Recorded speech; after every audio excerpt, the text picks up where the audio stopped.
बम बोलत चल दिहले कांवरिया।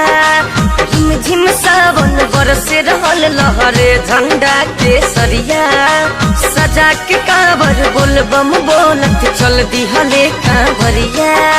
झिम झिम सावन बरसे रहल लहरे झंडा के सरिया।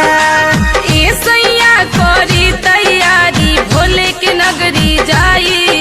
गोदिया में गुलल ना मांग बिजोल सिवा लगी जाई।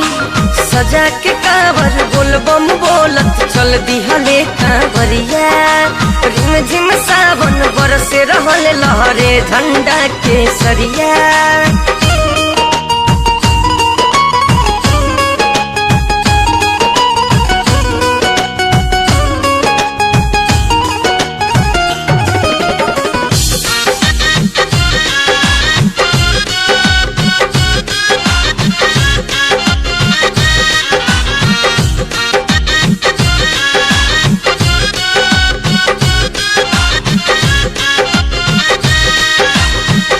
जे भी गइल दर पे खाली ना आइल हो। हाथ रख ले सर पे खुशियाँ छा गइल हो।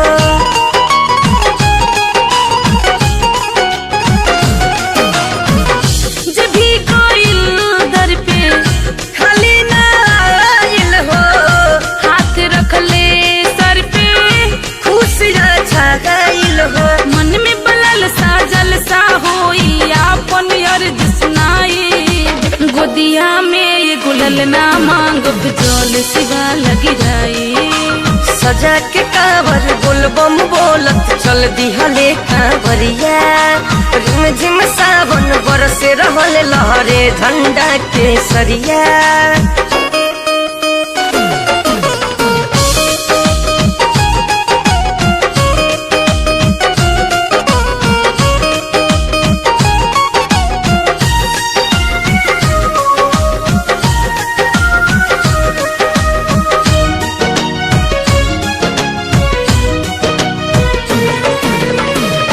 बड़ा सुहावन लागे दीप खुशबू के जली। चल अखिलेश राज दोनों जन गाड़ी धली।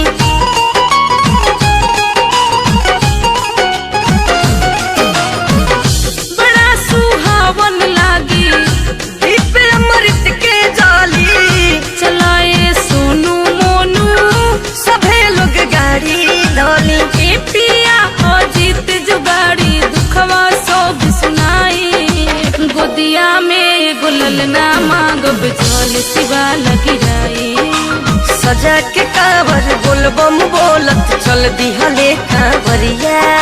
झिम झिम सावन बरसे रहल लहरे झंडा के सरिया।